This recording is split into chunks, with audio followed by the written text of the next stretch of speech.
Good morning, friends. Standard 11th, subject English, topic unit number 1, textual grammar.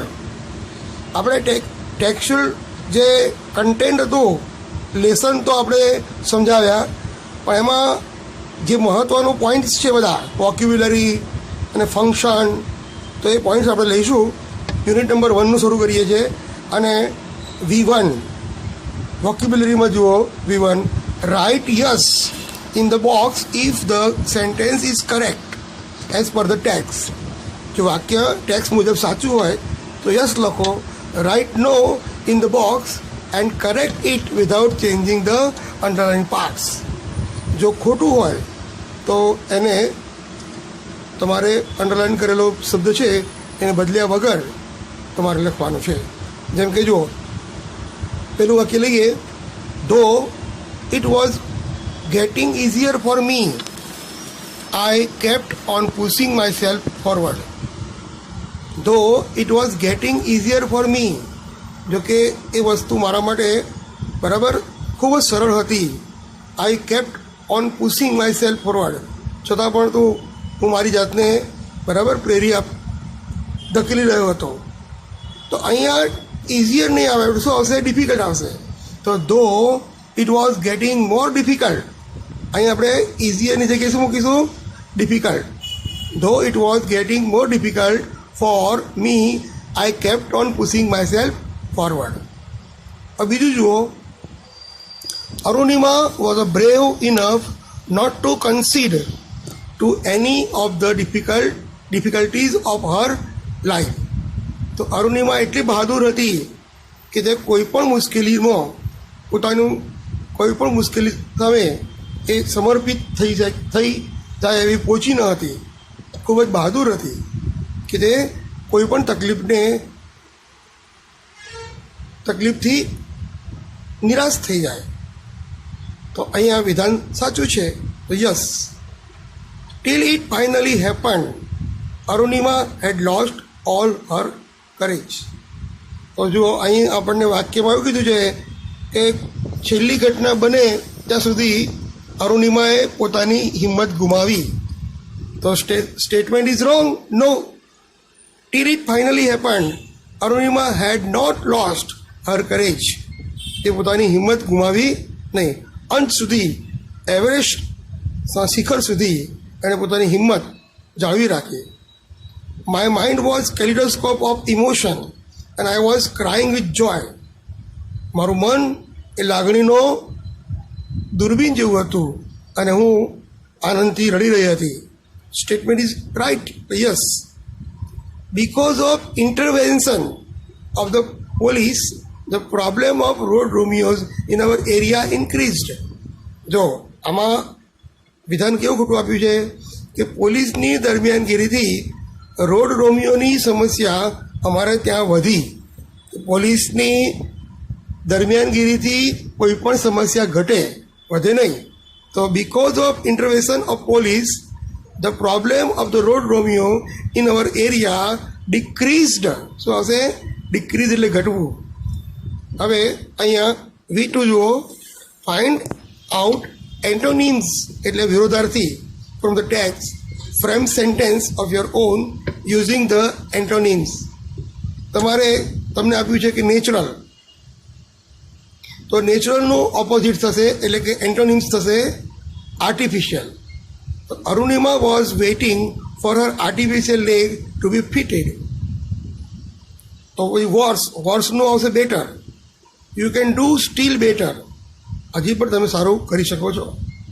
ફાર્ધેસ્ટ એટલે દૂરમાં દૂર, એનું શું આવશે? નિયરેસ્ટ. તો select some nearest destination for our picnic. પછી ફોર હર આર્ટિફિશિયલ. હા, હવે ફિયરફુલી તો 4 નંબર. ફિયરફુલી તો ફિયરલેસલી. ફિયરફુલી એટલે નિર્ભય, ભય સાથે. અહીંયા નિર્ભય થઈને. તો you can move about this place fearlessly. તમે આ સ્થાન ઉપર ગભરાયા વગર ફરી શકો છો. Number 5, soon the mother leopard and the cubs disappeared. Soon the mother leopard and the cubs disappeared.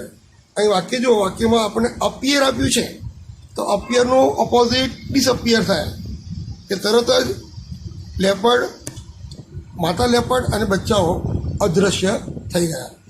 તો અહીં આપણે જોયું કે નેચરલ હતું એનું આપણે આર્ટિફિશિયલ કર્યું, વોર્સ હતું એનું આપણે બેટર કર્યું, ફાર્ધેસ્ટ હતું એનું આપણે નિયરેસ્ટ કર્યું, અને ફિયરફુલી હતું એનું આપણે ફિયરલેસલી કર્યું, અને અપિયર હતું એનું ડિસઅપિયર કર્યું. હવે V3 જુઓ, તમારે વાક્ય બનાવવાના છે. V3માં વાક્ય બનાવવાના છે quiet, except, birds, chirping, Alibhai, have, lunch. આ મુદ્દો પરીક્ષા માટે બહુ મહત્વનો છે. તમને આપેલા બધા શબ્દોનો ઉપયોગ કરીને અર્થપૂર્ણ વાક્ય બનાવવાનો. તો it was totally quiet everywhere except એટલે સિવાય some birds chirping when Alibhai set to have his lunch.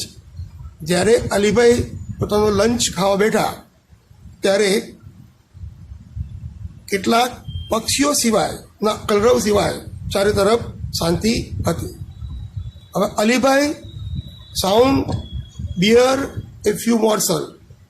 તો અલીભાઈ સાઉન્ડ એટલે અવાજ સંભળાયો, બિયર એટલે રીંછ, એ ફ્યુ મોર્સલ એટલે કોળિયા.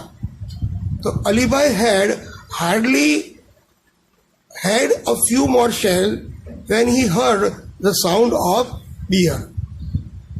અલીભાઈએ હજુ થોડાક કોળિયા ખાધા હતા કે એટલામાં તેમને બિયરનો અવાજ સંભળાયો. ફ્લફી એટલે રૂંવાટીવાળા, ફરી એટલે સફેદ રૂંવાટી, સ્નો વ્હાઇટ એટલે બરફ જેવા સફેદ, રેસ્ટલ એટલે કુસ્તી કરવી, જમ્પ એટલે કૂદવું. તો the cups fluffy snow white furry coat matched with the snow.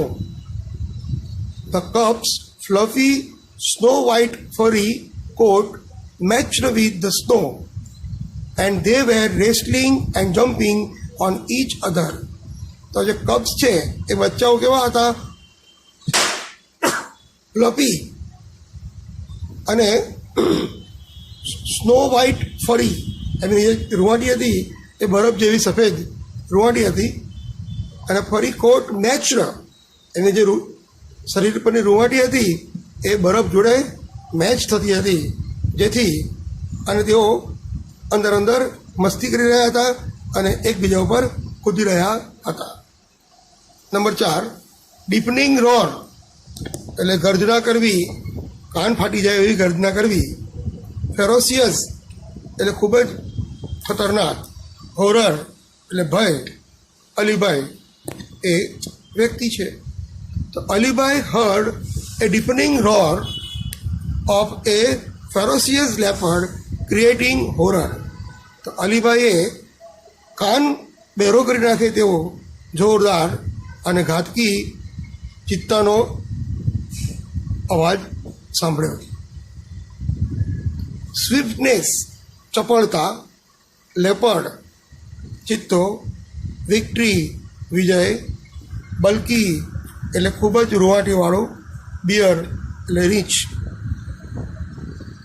The સ્વિફ્ટનેસ of the leopard ચિત્તાની એટલી ચપળતા હતી, બોટ હર વિક્ટરી તેનો વિજય એણે મેળવ્યો ઓવર ધ બલ્કી બિયર આ મોટું ભરાવદાર બિયરની સામે એને પોતે જીત મેળવી.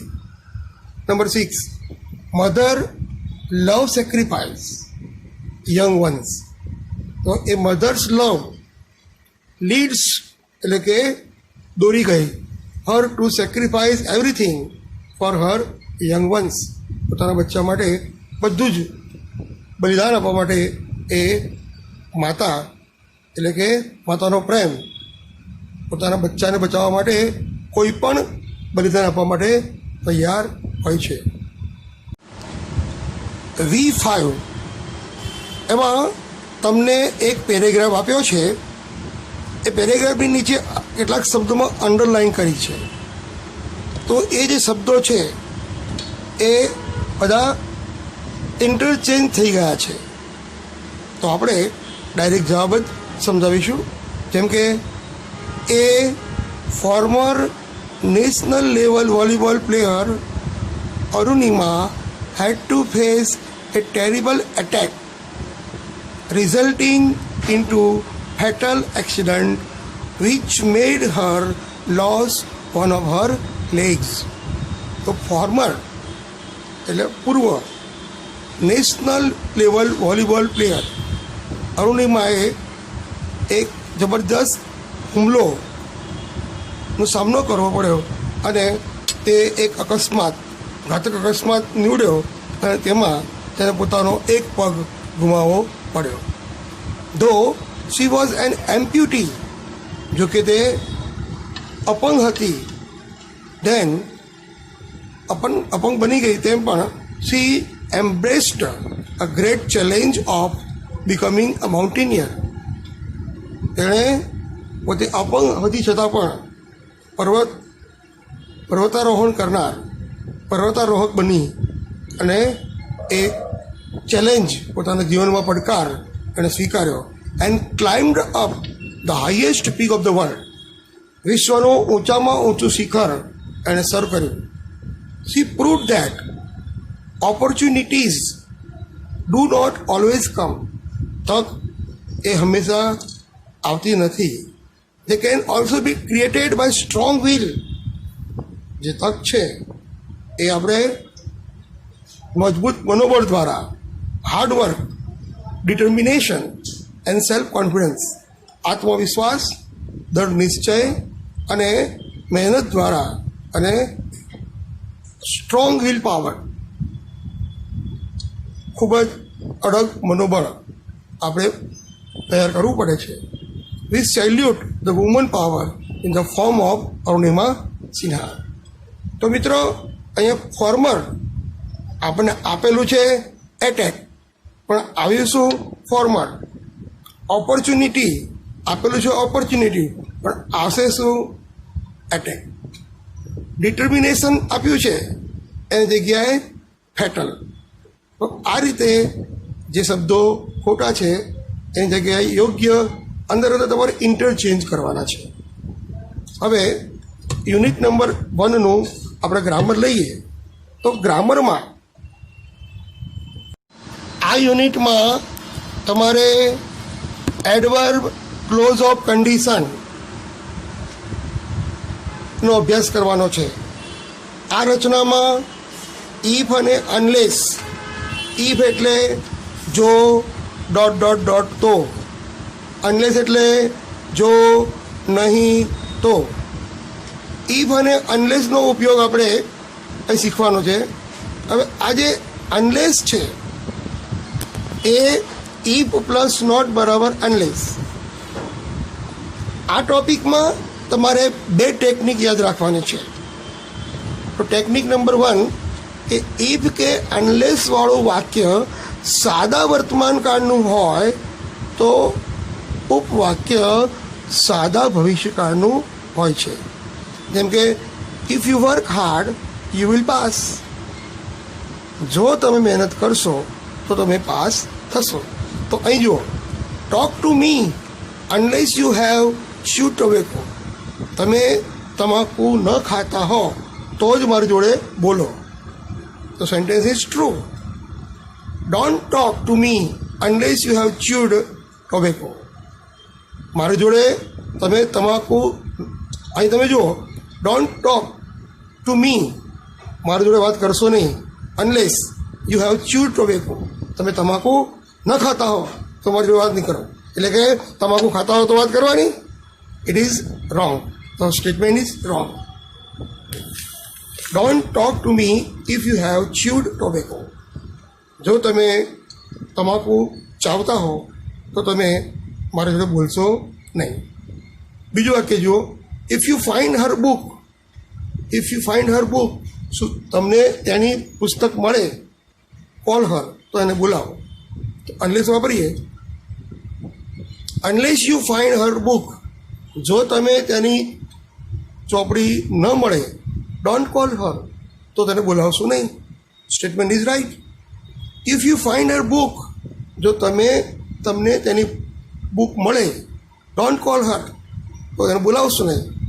તો આખો વાક્યનો અર્થ બદલાઈ જાય છે. તો statement is false.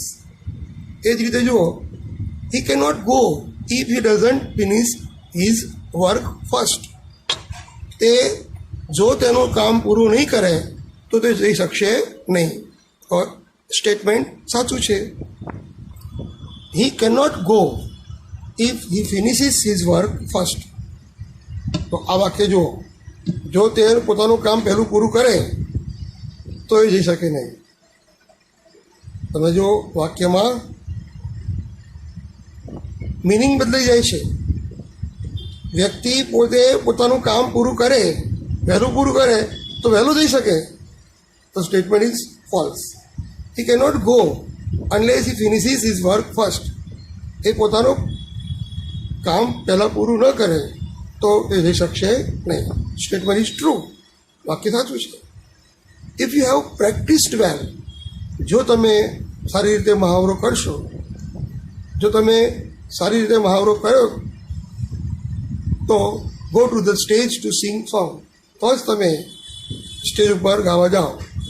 If you have not prepared well, જો તમે બરાબર તૈયારી ન કરી હોય, don't go to the stage to sing song, તો તમે ગીત ગાવા માટે સ્ટેજ ઉપર જશો નહીં. આ પણ વાક્ય સાચું છે. અનલેસ યુ હેવ નોટ પ્રેક્ટિસ્ડ વેલ, જો તમે બરાબર પ્રેક્ટિસ ન કરી હોય, go to the stage to the Singh song, તો સ્ટેજ ઉપર પ્રેક્ટિસ ન કરી હોય તો સ્ટેજ ઉપર જાઓ. તો સ્ટેજ ઉપર જાય તો પ્રેક્ષકો શું કરે? તૈયારી ન કરી હોય તો ચાલે નહીં. Number 5, if you read well, જો તમે સારી રીતે વાંચશો, you will not fail in the exam, તો તમે પરીક્ષામાં નાપાસ થશો નહીં. તો અહીં જુઓ, અનલેસ યુ રીડ વેલ, જો તમે યોગ્ય રીતે વાંચશો નહીં, you will not fall in the exam, તો તમે પરીક્ષામાં નાપાસ થશો નહીં. અનલેસ યુ રીડ વેલ, જો તમે વાંચશો નહીં, you will fail in the exam, તો તમે પરીક્ષામાં નાપાસ થશો. આ પહેલું આગળનું જે વાક્ય છે એ અર્થ બદલી નાખે છે. અનલેસ યુ રીડ વેલ, જો તમે સારી રીતે અભ્યાસ નહીં કરો તો તમે પરીક્ષામાં ફેલ નહીં થાવ. આમાં વાક્યનો અર્થ બદલાઈ જાય છે. હવે ત્રીજું વાક્ય જુઓ, અનલેસ યુ રીડ વેલ, જો તમે બરાબર તૈયારી ન કરી હોય અથવા તમે બરાબર વાંચ્યું ન હોય, you will fail in the exam, તો તમે પરીક્ષામાં ફેલ થઈ જાઓ. મિત્રો, હવે F4 લઈએ એ પહેલાં હું તમને કહી દઉં કે આ સ્ટ્રક્ચરમાં બે વાક્યોને જોડવા માટે ઇફ એનો અર્થ થાય જો ડોટ ડોટ તો, અને અનલેસ જો નહીં તો. તો અહીંયા પહેલી રચના જોઈ કે ઇફવાળું વાક્ય વર્તમાન કાળનું હોય, ઇફ કે અનલેસવાળું, તો ઉપવાક્ય સાદા ભવિષ્યકાળનું હોય છે. પરંતુ જો ઇફવાળું વાક્ય પૂર્ણ ભૂતકાળનું હોય તો ઉપવાક્ય પરફેક્ટ મોડેલ ઓક્ઝિલરીનું હોય છે. આ નિયમ બહુ જ મહત્વનો છે. તો જુઓ, if money is lost, if money is lost, something is lost, but if character is lost, everything is lost. So I say everything is lost. બીજું વાક્ય જુઓ, Paresh will not come to your house, will not come to your house unless you go to his. જો તમે એના ઘેર નહીં જાઓ તો પરેશ તમારા ઘેર આવશે નહીં. Banks will not provide you loan unless you provide them your original identity. તમને બેંક લોન નહીં આપે જ્યાં સુધી તમે તમારા ઓળખ માટેના ડોક્યુમેન્ટ્સ નહીં આપ્યા હોય ત્યાં સુધી. My dog doesn't bark. My dog doesn't bark unless it is hungry. જો ભૂખ્યો હોય તો જ ભસે છે, ભૂખ્યો ના હોય તો ભસતો નથી. unless you want to go to bed, you should go out. In my country, મારા દેશમાં, if you cannot speak English, it's difficult to get good job. મારા દેશમાં જો તમે સારી રીતે ઇંગ્લિશ નહીં બોલી શકો તો તમને નોકરી મળવી મુશ્કેલ છે. we will be late unless we leave soon. We will be late unless we leave soon. તો આપણે જો વહેલા નહીં નીકળીએ તો આપણે મોડા પડીશું. Number 8, you will lose your job unless you become sincere. જો તમે સિન્સિયર નહીં થાવ તો તમે તમારી નોકરી ગુમાવશો. જો હવે મેં તમને કીધું ને ઇફ વાળું પૂર્ણ ભૂતકાળનું વાક્ય, ઇફ યુ હેડ ડ્રાઈવન ફાસ્ટર, તો અહીંયા હેડ ડ્રાઈવન બરાબર પૂર્ણ ભૂતકાળ છે. તો જો તમે ઝડપી ચલાવી હોત કાર તો વી વુડ હેવ રીચડ અર્લિયર, તો આપણે વહેલા પહોંચ્યા હોત. અહીં તમે જુઓ ઈ વાળું વાક્ય કેવું છે, પૂર્ણ ભૂતકાળનું, અને ઉપવાક્ય perfect modal auxiliary would have reached અને શું કહેવાય છે, પરફેક્ટ મોડેલ ઓક્ઝિલરી. એમાં would plus have plus past participle, એટલે વુડની જગ્યાએ કોઈ પણ મોડેલ ઓક્ઝિલરી આવી શકે, પણ એના પછી તરત શું આવશે, હેવ, અને પછી ભૂતકૃદન. અનલેસ વી હેડ નોન, શું હશે, had known it previously we could not have prevented it. જો આપણે પહેલાંથી જાણતા ન હોત તો આપણે તેને બરાબર અટકાવી શક્યા ન હોત. તો આ રીતે ઇફ અને અનલેસનો ઉપયોગ જોયો. હવે આપણે બહુ જ અગત્યનો પોઈન્ટ છે, complete the sentence with the help of the given word in the bracket concerning the fact of the given text. મિત્રો આ ક્વેશ્ચન મોસ્ટ ઇમ્પોર્ટન્ટ છે, તમને પરીક્ષામાં પૂછાય છે. તમને અડધું વાક્ય આપ્યું હોય, જેમ કે સેટ હાઈ ગોલ્સ અને બ્રેકેટમાં આપ્યું છે એન્ડ વર્ક હાર્ડ એચીવ. તો set high goals and work hard two achieve desired result. Result એટલે તમારે ઈચ્છિત પરિણામ લાવવું હોય તો તમારે ઊંચા ધ્યેય લક્ષ્ય નિર્ધારિત કરો. હવે જો અહીંયા if Arunima had not been inspired by her brother in law, જો અરુણિમાને પોતાના બનેવી દ્વારા જો પ્રેરણા આપવામાં ન આવી હોત તો શું તો જવાબ આવશે she would not have been the first amputee to climb Mount Everest. તો તે દુનિયાની સૌ પ્રથમ અપંગ મહિલા કે જે એવરેસ્ટનું શિખર સર કરનાર ન બની હોત. If the passenger had come to her rescue, જો પેસેન્જર તેના બચાવમાં આવ્યા હોત, હેડ કમ, આમાં ટેકનિક નંબર 2 છે, ઇફ વાળું પૂર્ણ ભૂતકાળનું વાક્ય. તો હવે if the passenger had come to her rescue, Arunima would not have been handicapped. તો અરુણિમા અપંગ બની ન હોત. પછી અનલેસ યુ યોર સેલ્ફ કન્સીડ, જ્યાં સુધી તમે તમારી જાતને હાર સ્વીકારી લેશો, હાર સ્વીકારશો નહીં તો નો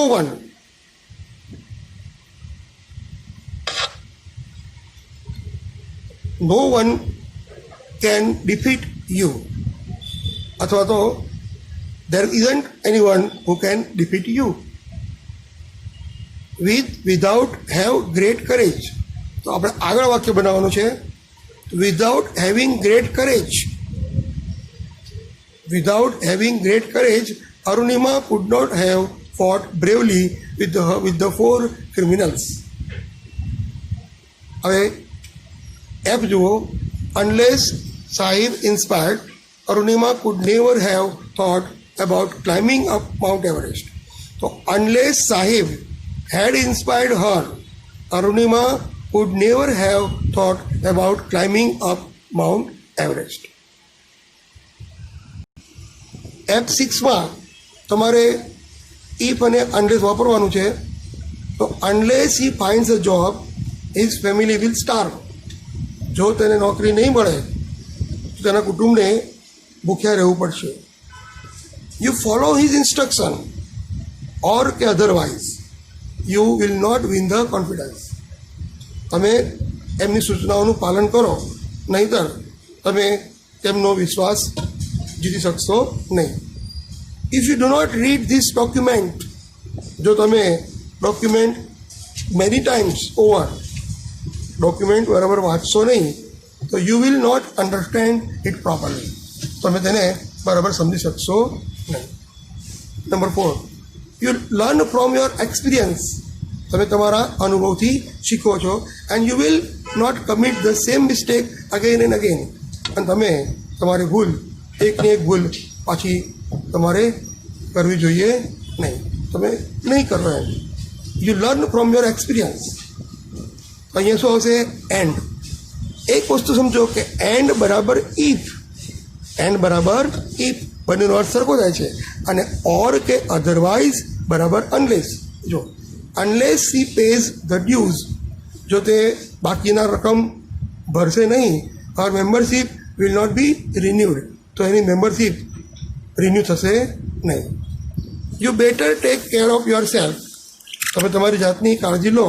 અધરવાઇઝ કે or your health will not improve, તમારી તંદુરસ્તી જો સુધરશે નહીં. If you miss this opportunity, જો તમે આ તક ગુમાવશો, યુ વિલ રિગ્રેટ ઇટ, તમે પછતાશો. અનલેસ હી ગીવ્સ સ્મોકિંગ, જો તે ધૂમ્રપાન છોડશે નહીં, હી વિલ ગેટ કેન્સર, તો તેને કેન્સર થશે. If you waste your time on the trivial things, જો તમે નાની નાની વસ્તુ માટે તમારો ટાઈમ બગાડશો તો you will not have time for important things. તમારી પાસે મહત્ત્વનો કામ કરવા માટે સમય રહેશે નહીં. તો મિત્રો, યુનિટ નંબર 1માં આપણે ટેક્સ્ટબુકનો પાઠ ભણ્યા અને હવે જે મહત્ત્વના પોઈન્ટ્સ હતા એ ભણ્યા.